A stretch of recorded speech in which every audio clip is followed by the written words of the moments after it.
Hello, मैं विकास राजोरा। मेरा subject है बायोलॉजी और आज हम 11th क्लास से एनिमल किंगडम की 3 फाइलम को डिस्कस करेंगे। 3 फाइलम कौन कौन सी हैं? पहली है पोरीफेरा, दूसरी है सियंट्रेटा,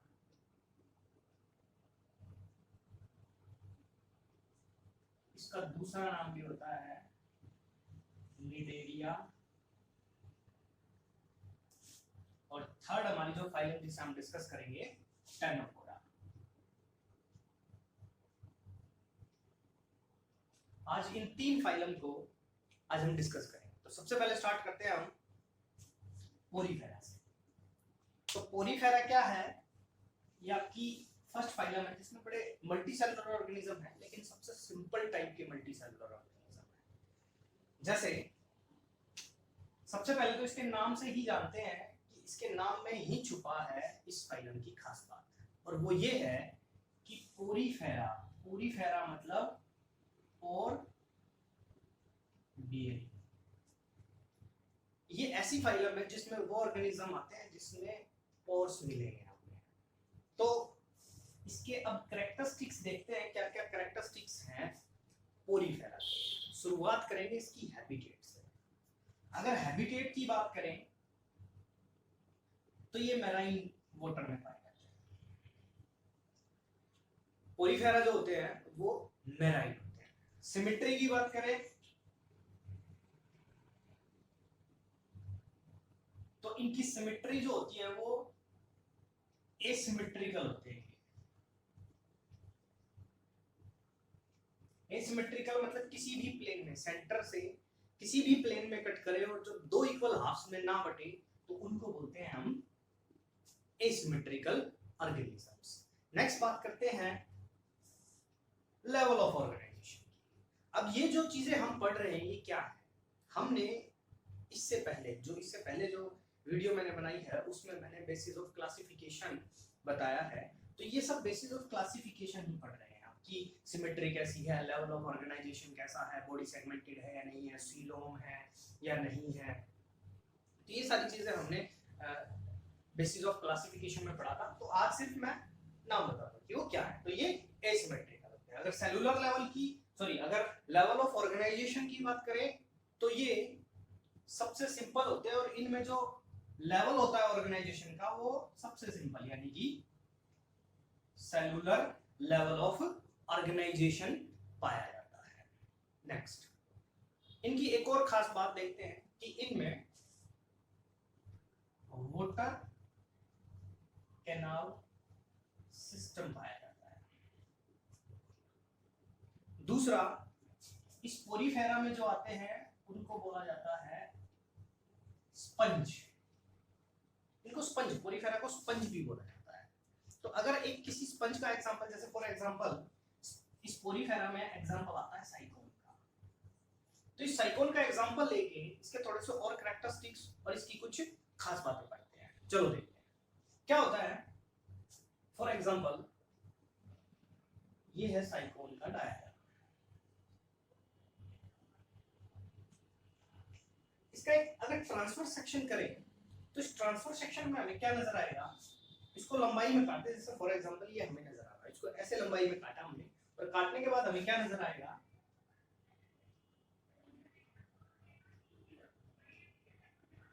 ये देखिए, हमें ऐसा स्ट्रक्चर नजर आएगा जिसमें ये जो चीजें हैं ये जो नजर आ रही है, क्या कहा था हमने? पोर बियरिंग। ये रे पोर, इन पोर्स को बोला जाता है ऑस्टिया। इनमें एक सिंगल ओपनिंग होती है, इसको बोलते हैं ऑस्कुलम। अटैच यहां से ये सबस्ट्रेट के साथ अटैच होता है। ये है इसकी कुछ खास बात। इसके अलावा अब अभी मैंने एक बात कही, water canal system.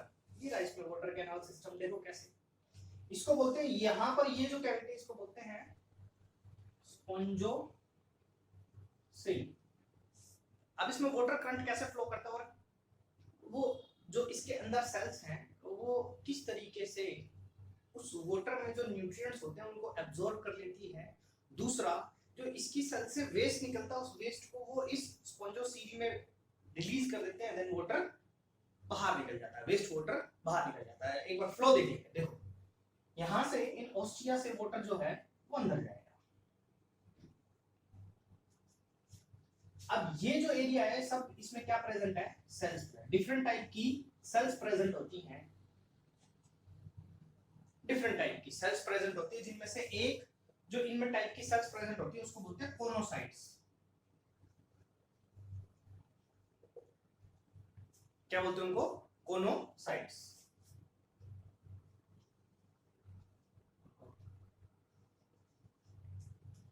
कोनोसाइट्स special type की सेल्स इसमें ये प्रेजेंट होती है। चलो तो क्या होता है, वाटर करंट देखते हैं। यहां से वाटर अंदर जाएगा, अंदर जाने के बाद स्पॉन्जोसीवी में वाटर आ गया। आने के बाद क्या होगा, यहां से जो सेल्स हैं, ये वाली जो सेल्स है, इस एरिया में जो भी सेल्स होती है, जैसे फॉर एग्जांपल कोनोसाइट्स। कोनोसाइट्स का मैं एक बार थोड़ा सा डायग्राम बता देता हूं। कोनोसाइट्स का डायग्राम कुछ ऐसा होता है, ये प्रेजेंट होती है, इसमें स्पेशल टाइप की सेल्स होती है, ये प्रेजेंट होती है कोनोसाइट्स। अब देखते हैं यहां पर ये कोनोसाइट्स प्रेजेंट होती है, यहां पर सारे में ये क्या करती हैं, यहां से इन्हें जो भी वाटर में न्यूट्रिएंट्स है या जो इनका फूड है वो एब्जॉर्ब कर लेते हैं, और जो वेस्ट है वो इस वाटर में रिलीज कर देते हैं। देन वो वाटर कहां से, इस ऑस्कुलम से बाहर निकल जाता है। ये था आपका पोरीफेरा। चलो इसके कुछ और कैरेक्टरिस्टिक्स देखते हैं। अगर इसके स्केलेटन की बात करें तो ये प्रोटेक्टेड होता है स्केलेटन से, और वो स्केलेटन जो है वो किसका बना होता है, वो बना होता है स्पिक्यूल्स का। इसके बाहर स्केलेटन इट प्रोटेक्टेड बाय या supported by the skeleton made up of spicules या स्पॉन्जिल फाइबर्स। किसका बना होता है, स्पॉन्जिल फाइबर का, स्पॉन्जी फाइबर स्केलेटन। नेक्स्ट, अगर रिप्रोडक्शन की बात करें तो जो ये पोरीफेरा होते हैं ये हर्मेफ्रोडाइट होते हैं, हर्मेफ्रोडाइट।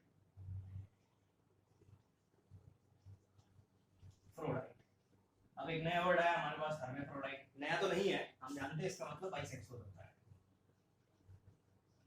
मतलब कि मेल और फीमेल गैमीट एक ही ऑर्गेनिज्म में प्रोड्यूस होना, या ये कह सकते हैं मेल और फीमेल सेक्स ऑर्गन जो है, जो गैमीट प्रोड्यूस करते हैं, वो एक ही ऑर्गेनिज्म में होना हर्मेफ्रोडाइट कहलाता है।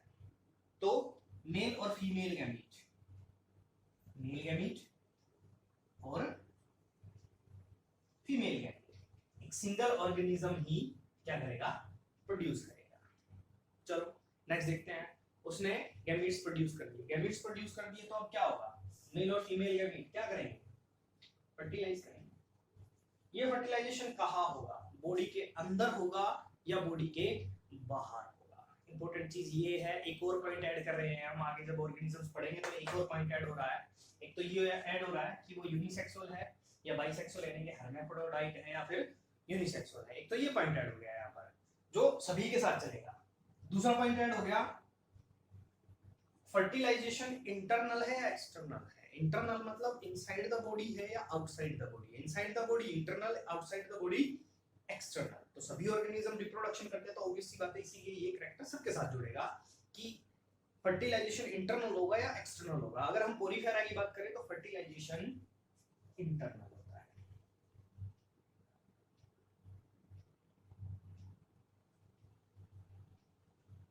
चलो इंटरनल हो गया, फर्टिलाइजेशन से क्या बन गया, जाइगोट बन गया। अब जाइगोट से क्या बनेगा, अडल्ट बनेगा, अडल्ट बनेगा। अब जाइगोट से क्या सीधा अडल्ट बनेगा या बीच में कोई स्टेज होगी, जैसे फॉर एग्जांपल लार्वा। अगर जाइगोट से सीधा, जाइगोट या एम्ब्रियो से सीधा अडल्ट बनता है तो उस डेवलपमेंट को बोला जाता है डायरेक्ट डेवलपमेंट। ये पॉइंट एक और ऐड हो रहा है जो सभी पर चलेगा, सभी के साथ अप्लाई होगा, जितने भी फाइल हम आगे पढ़ेंगे। तो अगर जाइगोट से सीधा अडल्ट बन रहा है तो ये डेवलपमेंट हो गई आपकी डायरेक्ट।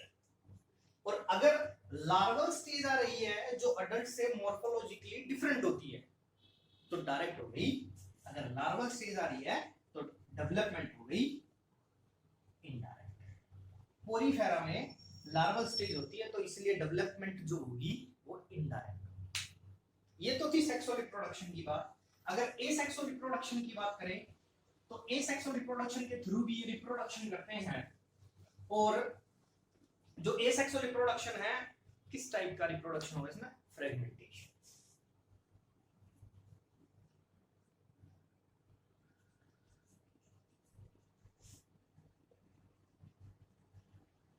एसेक्सुअली रिप्रोड्यूस करेंगे, किस टाइप का? फ्रेगमेंटेशन के थ्रू ये क्या करते हैं? रिप्रोडक्शन करते हैं, एसेक्सुअल रिप्रोडक्शन। ये था हमारा पोरीफेरा। अगर इसमें एग्जांपल देखें तो एग्जांपल हम ले सकते हैं, जैसे मैंने स्टार्टिंग में बताया था साइकोन का। साइकोन का इसमें क्या आ जाता है? एग्जांपल आ जाता है। नेक्स्ट, ये था पोरीफेरा। तो नेक्स्ट है हमारा सिलेंट्रेटा। सिलेंट्रेटा के सबसे पहले कैरेक्टरिस्टिक्स पढ़ते हैं। और एक चीज और मैं थोड़ा सा इंपॉर्टेंट बताना चाहूंगा कि ये जो हमारी फाइलम्स हैं इनको याद करना बड़ा सिंपल है। वो कैसे? अगर आप ध्यान से एनसीईआरटी में इनकी कैरेक्टरिस्टिक्स पढ़ेंगे तो आपको सिर्फ जो बेसिक लेवल है उनको छोड़कर आपको क्या पढ़ने को मिलेगा? सिर्फ डिफरेंसेस। मींस कि सिर्फ यूनिक कैरेक्टरिस्टिक्स दे रखे हैं आपके एनसीईआरटी में, जिनको आपको याद करना हर एक फाइलम के। बेसिक लेवल जो है क्लासिफिकेशन के, वो तो सबके आपको मे बी सिमिलर हो सकते हैं। आप जैसे जैसे आगे बढ़ते चले जाओगे वो अकॉर्डिंग टू फाइलम अपग्रेड होते चले जाएंगे, इवोल्व होते चले जाएंगे। तो इनको याद करने का बड़ा सिंपल तरीका है। सबसे पहला हैबिटेट से शुरू करते हैं। हैबिटेट क्या है? तो अगर हैबिटेट की बात करें तो इनकी जो हैबिटेट है वो है मैराइन। ये मैराइन वाटर में पाए जाते हैं। दूसरा, क्या ये मूवमेंट कर सकते हैं? नहीं कर सकते। तो अगर ये लोकोमोशन या मूवमेंट नहीं करते हैं तो उनको बोला जाता है ससाइल। ससाइल का मतलब जो दे अटैच विद सबस्ट्रेट या सबस्ट्रेटम। और ये ससाइल भी होते हैं और फ्री लिविंग भी होते हैं। जैसे फॉर एग्जांपल ससाइल में एग्जांपल लूं मैं हाइड्रा का, और अगर फ्री लिविंग की बात करें तो जेलीफिश। ये अटैच रहते हैं सबस्ट्रेट के साथ, और ये जो है फ्री लिविंग, ये जेलीफिश लाइक ये मूव करती रहती है। तो फ्री लिविंग भी होते हैं और ससाइल भी होते हैं, मतलब जो मूवमेंट नहीं करते। नेक्स्ट देखते हैं। उसके बाद आता है बेसिक लेवल ऑफ ऑर्गेनाइजेशन देख लेते हैं, सॉरी बेसिस ऑफ क्लासिफिकेशन देख लेते हैं। चलो, बेसिस ऑफ क्लासिफिकेशन में सबसे पहले क्या था कि भैया ये डिप्लोब्लास्टिक है, ट्रिप्लोब्लास्टिक है। तो ये होते हैं हमारे डिप्लोब्लास्टिक। लेवल ऑफ ऑर्गेनाइजेशन देख लेते हैं। Level of organisation, tissue level of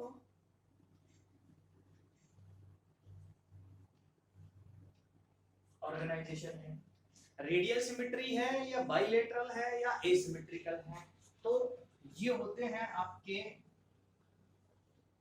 इनकी जो सिमेट्री होती है वो है रेडियल सिमेट्री। तो ये हो गई कुछ बेसिक बातें। चलो अब स्टार्ट करते हैं इसके कुछ यूनिक बातों से। जैसे फॉर एग्जांपल इस सिलेंट्रेटा को एक और नाम दिया जाता है जिसका नाम है निडेलिया।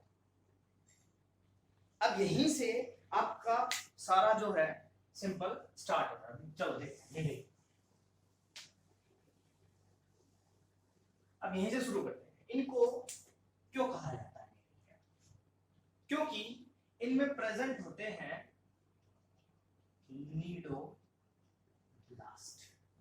इनको निमेटोब्लास्ट भी बोला जाता है। कहां पर प्रेजेंट होते हैं ये नीडोब्लास्ट या निमेटोब्लास्ट? ये इनके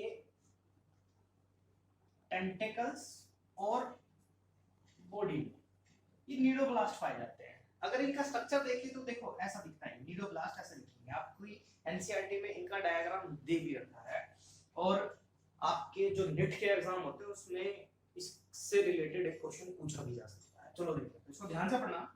तो इसमें आपको क्या दिखेगा? इस तरह का एक स्ट्रक्चर दिखेगा।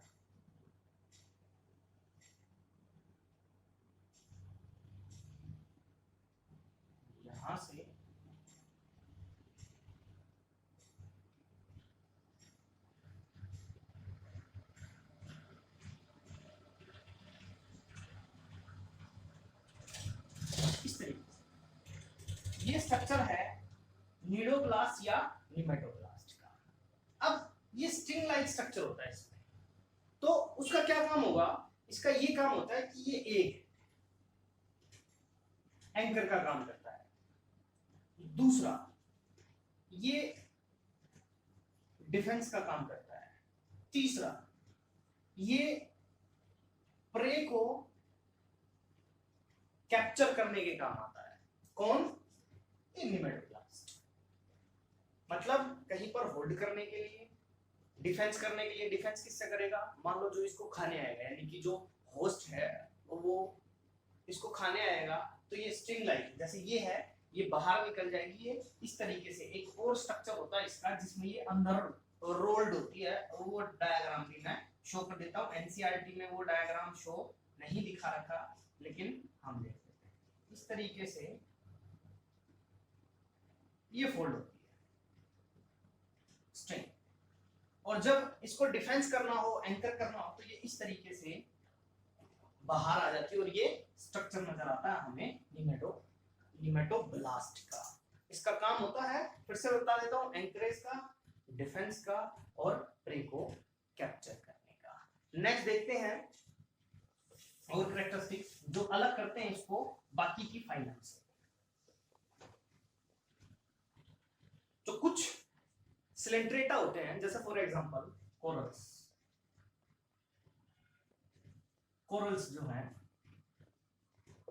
इन कोरल्स में क्या होता है, ये स्पॉटेड होते हैं बाय स्केलेटन, और वो स्केलेटन बना होता है कैल्शियम कार्बोनेट का।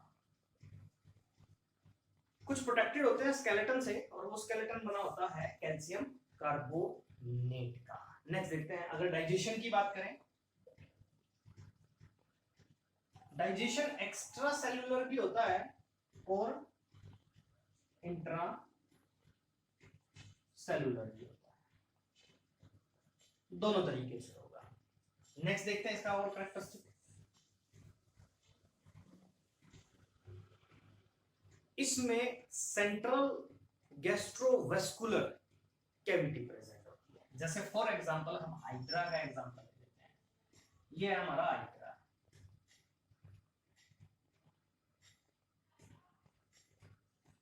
ये हाइड्रा है। इस हाइड्रा में ये जो जगह है, इस हाइड्रा में ये जो स्पेस होता है, इसको बोला जाता है सेंट्रल गैस्ट्रोवेस्कुलर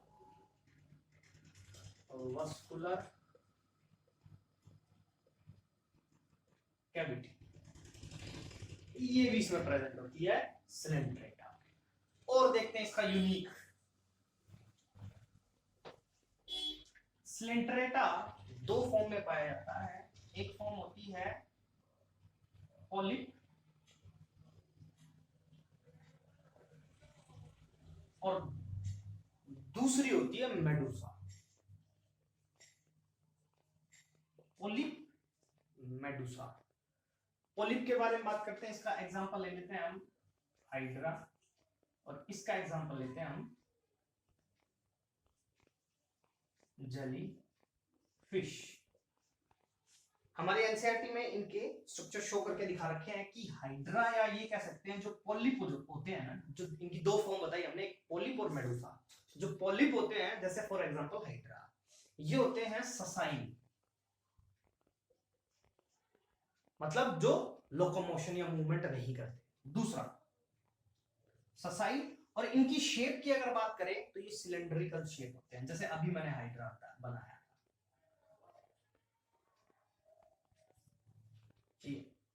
ये होता है सिलेंड्रिकल शेप पॉलिप। मेडुसा की अगर बात करें तो जो मेडुसा होते हैं, ये होते हैं अम्ब्रेला लाइक। अगर आपने कभी जेलीफिश देखी हो, फ्री लिविंग होती है और अम्ब्रेला लाइक होती है, लाइक दिस।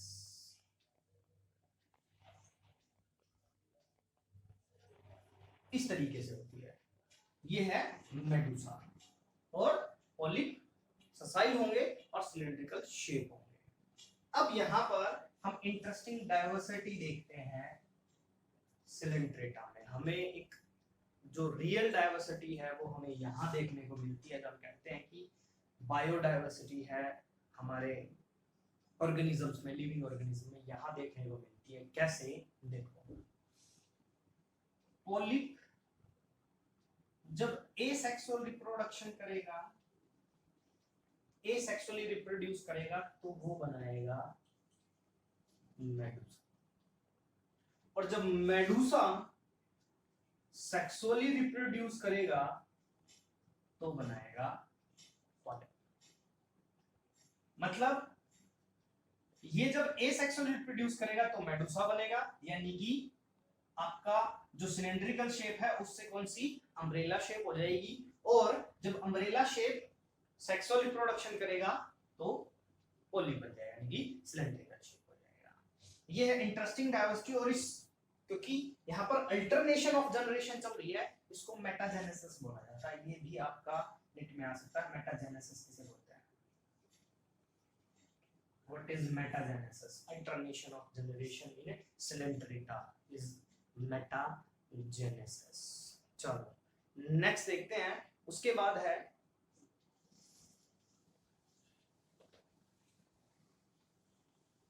ये था आपका सिलेंट्रेटा। नेक्स्ट देखते हैं इसमें। उसके बाद ये कंप्लीट होता है निडेरिया, सिलेंट्रेटा, ये हो गया कंप्लीट। नेक्स्ट और लास्ट आज की हमारी जो फाइलम है वो है टेनोफोरा। इसमें भी वही चीजें, हैबिटेट मैराइन होते हैं, वही basis of classification radial symmetry है।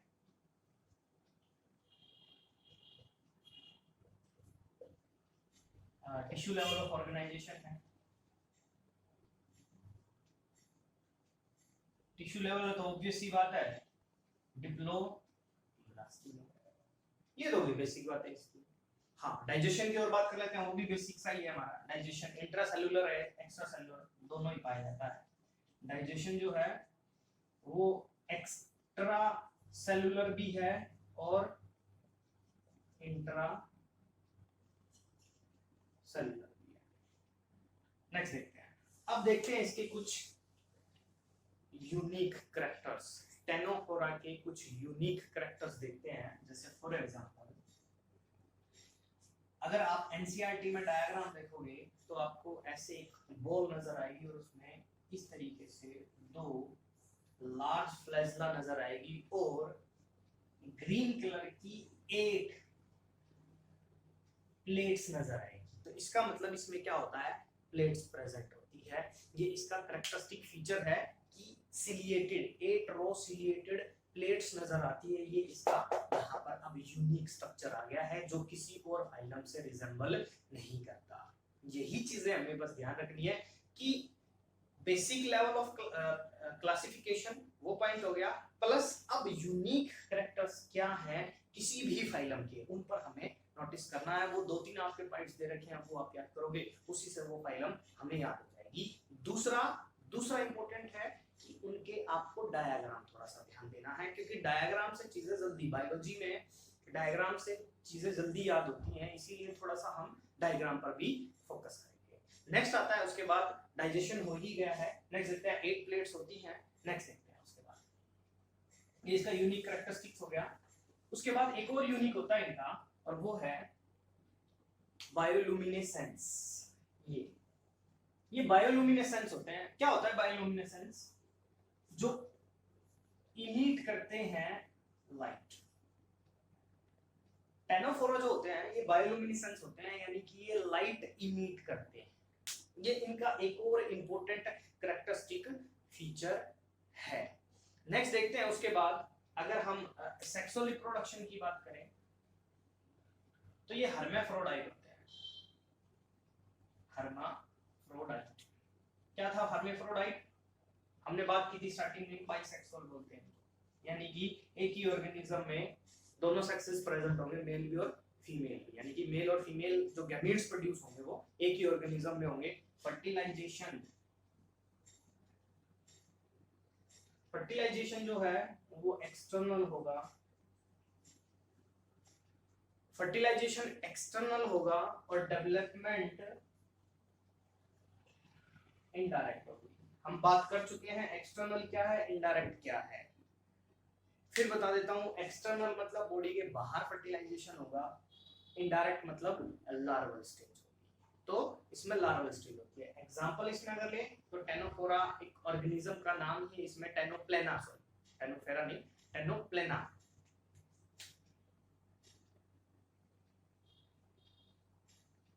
टेनोप्लेना इसका एग्जांपल हो जाएगा। तो एग्जांपल की भी बहुत इंपॉर्टेंस है। तो वहां पर भी आप इंपॉर्टेंट जितने भी एग्जांपल दे रखे हैं वो नीट में आपसे किसी में भी एग्जांपल देकर पूछा जा सकता है कि ये किस फाइलम से बिलोंग करता है, ये ऑर्गेनिज्म किस फाइलम से बिलोंग करता है। आपको मिलते जुलते काफी नाम दिए जाएंगे उससे, तो वो भी आपसे पूछा जा सकता है। तो ये था हमारा 3 फाइलम, पोरीफेरा, सिलेंट्रेटा एंड